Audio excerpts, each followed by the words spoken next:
All right, shalom, shalom. First and foremost, we like to give all praises, all glory and honor to Yahweh, Ba'Shem Yahushai, Ba'Shem Kakodash. double honors to the apostles and elders, the men of GMS that surely do rule well, pushing this doctrine in sincerity and in truth. Shalom to the 144,000 elect out there. Shalom to the Akim out there by the highways and the byways, pushing the street in sincerity. Also to the Akwat sitting and learning in silence. We say shalom. Shalom. Right, just a couple brothers here. Brother Kawalwa. Brother Isaiah. Brother Mashallah. Brother Hananiah. Yeah, we just come here to bring out a couple precepts, just for the edification of the Asharala.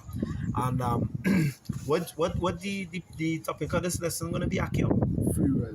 We're touching on free will here today.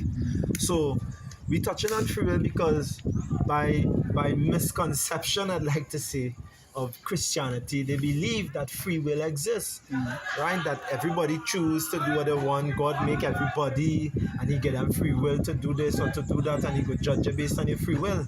However, the scriptures doesn't show that. The truth of Yahweh Ba'Shem Yahushai, and I think one of the Akim was pointing out that we should bring out one of the precepts is Amos chapter 3 and verse 7, but it ties in here.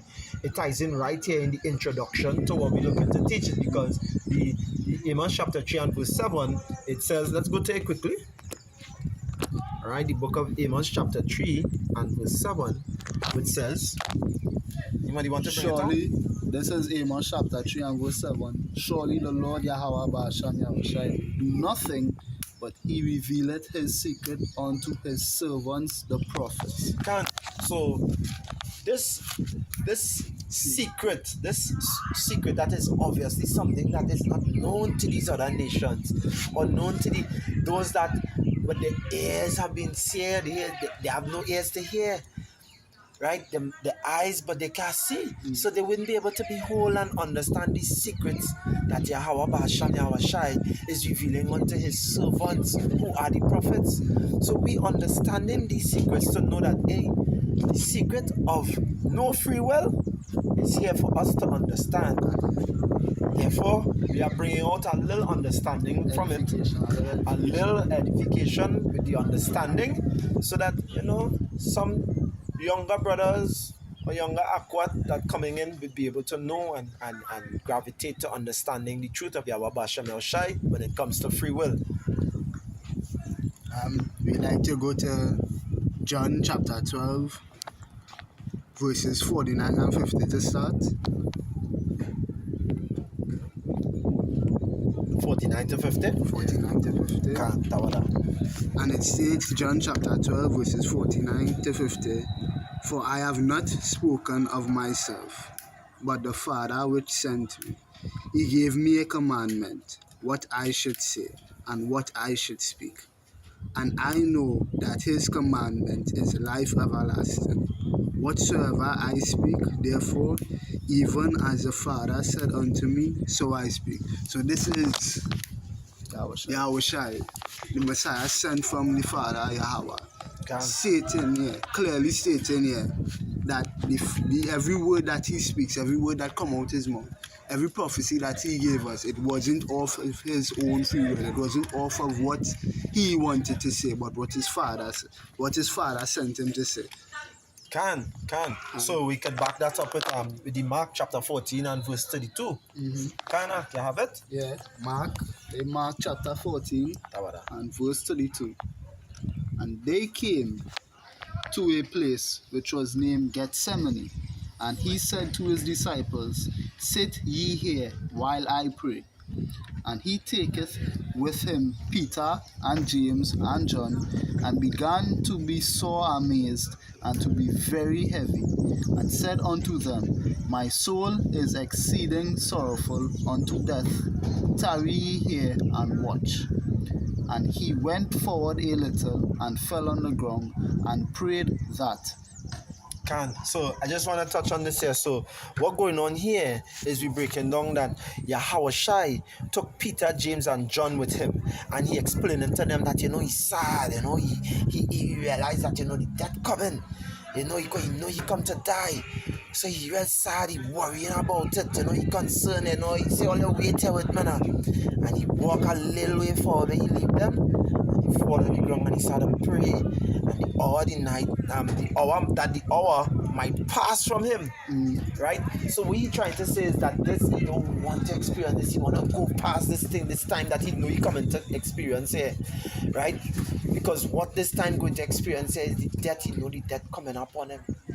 So basically what that breaking down is that Yahweh Shai himself, he became sorrowful and would have preferred to not die and not go through all this pain and sorrow and experience.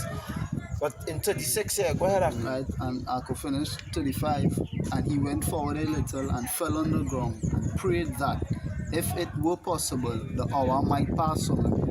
And he said, Abba, Father, all things are possible unto thee. Take away this cup from me. Nevertheless, not what I will, but what thou wilt. So this here basically explaining that even and the 36, bring on 36. Right. So basically what going on here is that he basically understanding that the time coming for you to face the affliction and that was appointed unto him to face. But he knowing the pain that he going to suffer, he calling unto his Father, he begging, he praying, he asking, Father, I don't have another way, but it's nothing else we could do, it have no other way, I have to go through all of this. But he said, even though he knowing what coming to happen, what going to happen to him, right? He said, nevertheless, not what I will, not what I want to know, let your will be done. So even if the Son of Man himself, the begotten Son of the Most High, don't have free will to say, you know what, I can't avoid this affliction, I'm not going through all of this. If he can't watch his Father and say, nevertheless, don't study what I want, do what it is you want, won't make anybody think that they could say that them have free will. I just like to add, because what that pointing out is not just that Yahweh was actually tell the Father, well, go ahead and do what you want to do because it's for you to do anyway. He didn't have a decision in it. What he did, he was humbly asking, he was crying, you know. He don't realize the fullness of what he had to experience come upon him. And he was like, hey, I really want to do this, boy. The man started crying thing, you know. The man crying thing. Crying to your Father. And he said, Father, boy, he said, no, I will know. What he do, he come to a realization. He realized and he confirmed within himself and to those around, to witness, and not just those around, but the prophets. Right, Peter, James, and John, because they would have been witnessing what was going on, you know, right? He confirmed to the reader, to those witnessing, right, and to the Father that, hey, he had no say in this. He just had to submit to the will of Yahweh B'Hashem. Yahweh. Salakia. Can? So this will take us to go over to Mark chapter 3. Mark chapter 3. Can? Mark chapter 3 and verse 14. And he ordained 12 that they should be with him, and that he might send them forth to preach, and to have power to heal sicknesses and to cast out devils. The point being in 14. Now we want to go into that word ordain in the interlinear, in the Blue Letter Bible. In the Blue Letter? Can. Now ordain says to make. The point right here, he made them. He made them his 12 disciples. So they didn't have a choice in whether or not them was going to follow Yahweh and become the 12 apostles under him, who he would send forth to preach and teach and give the word and give the will of Yahweh out to the world. He made them do it. They didn't have a choice in it. Can. I'd like to add, Baba Kisha, this is the same Mark chapter 3 and verse 14, and it says in the easy English, it says he chose a group of men, of 12 men. He called them apostles. He wanted them to be with him, and he would send them to teach. Notice it's saying he chose, he called, he wanted, and he would. It is all about his choosing, all about who he calls, all about what he wants, and all about what he would have been done or who he would send. It have nothing to do with what we want or what we could do or who we call or who we want to be called or if we want to be called. It have nothing to do with our will, but it's the will of Yahweh Ba'asham Yahushai. We can look. Well, we don't need to look at any other more translation because all of them saying appointed and ordained, right? But the choosing, the ordination, the appointing, it's showing that it have nothing to do with what anybody or any of those individuals did, but it had to do with the specific will and good pleasure of Yahweh Bahasham Yahushai. Okay? Which takes us to, if I may, I'd like to add with Ephesians chapter 1, verse 4 to verse 5, right? So in going into there, this is I think this is part of the meat of this understanding that we try to bring out here, right? This is one of the precepts that would help bring it in, right? According, this is Ephesians chapter 1 and verse 4, it says, according as he had chosen us in him before the foundation of the world. Now he had ordained, appointed, or chosen. You realize in just that last breakdown, the ordained was also translated in a different translation was translated to mean appointed or to choose as well. So when we see choose here now, right? He had chosen. It's the same thing as elect, right? As appointed, right? Or ordained, right? So that choosing in him before the foundation. So it was a pre-choosing. It was a pre-ordination. It was a pre-election. Before the foundations of the world. Before the world was actually being set up to build. The Most High had chosen us. That goes into a whole different topic, right? Because it gets to understanding that we were there to be picked out. We were there to have to be chosen and selected and ordained and set apart for this particular option that he had us for, right? So that means we were there before. Before time, the scripture talks about, right? And saying we as in Adwan Ratazad, that's speaking about the elect. Salakia Tawada Yahweh Basham Yoshai, you know, for helping me to understand that. I need to clarify that, right? Before the foundations of the world, that we should be holy and without blame before him, having, verse 5 says, having predestined us unto the adoption of children by Yahushua HaMashiach himself, according to the good pleasure of his will. So we looking to see what we're gonna go into this term here, predestinated, and the definition: to predetermine, decide beforehand. So then what that's saying there, so the fact that he predetermined or decided before time that we would be adopted unto Yahushua, and that adoption, speaking about first the falling away had to happen, right? And then we would come back onto Yahushua. For then when Yahushua, remember we were speaking with a lady earlier on, and the lady talking about, you know, where you say that it was speaking about those Gentiles, right? Those Gentiles that were not of the fold, that were not of Israel, right? And that was speaking about those that fell away, that came into this Gentilic state, those that were Hellenized, right? Yasharala, because the Apostle Paul said, not all of Israel is of Israel. So this here gets us to understand that those that were in that Hellenistic state or Gentilic state, would be able to come back on to the Father, or come back into the fold of the Father by having been readopted. He already understood, he already set it up that we would have to fall away first and come back. But all of this, it brings us to understand that the Father had been in control of all things that encompass the life of the Israelites and what they experienced. Which ties into the free will that we're talking about. It have no free will. We didn't have a choice in this. We didn't have a choice in falling away. We didn't have a choice in being made the chosen people.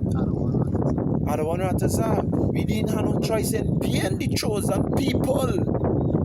Not the chosen among the people. The chosen people. Because Israel is the chosen people in Deuteronomy chapter 7 and verse 6, right? He set us apart unto him to be a chosen people unto himself. We don't have a choice there. We didn't have a choice. He made us to be this particular way. He decided on his own to go out and do something. And when he made us to be a part of that something, we just had to function.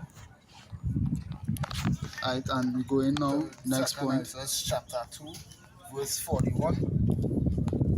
Then waiting for the brother to pull it. Go ahead. Thy second is just chapter 2 and verse 41.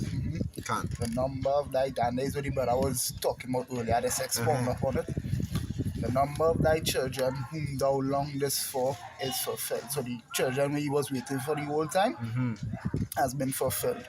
Beseech the power of the Lord that thy people which have been called from the beginning, before everything was ever established, the earth and everything, before all of that was established, may be hallowed. And we're going into this word hallowed, it means to be Holy, set apart, separate, sanctified. All of those things. So they separate these people who were chosen from the very beginning. No matter what happened, these people will always be with the Lord. As spoken of in Daniel chapter 12 and verse 13, in one of the previous videos we was doing, it said the angel told Daniel, no matter what you will be in the lot you was in from the very beginning. So it don't matter where you do, you're always going to be a chosen one if you was a chosen one. And the one that is that we are of the elect. Then I'd like to go to Romans chapter 1, verse 28. Because we're not only speaking about the chosen of the chosen, we're speaking about the one-thirds and the two-thirds. This would tie into the two-thirds, because not only do we not have choice in being elect or being righteous, the unrighteous and the wicked in the world, they have no choice but to be wicked. As it spoken about here in Romans chapter 1 and verse 28, even as they did not like to retain power in their knowledge, power gave them over to a reprobate mind to do things which are not convenient. So when you see people out here doing unrighteousness, wickedness, evilness, know that is the Lord Yahweh doing it. They have no choice but to do it. As it's spoken of in Deuteronomy chapter 32 and verse 39, even I am He, and there is none other beside me. I kill and I make alive, I wound and there's none that can be taken out of my hand. So all the wickedness, all the righteousness is seen in the world is the will of Yahweh to do so.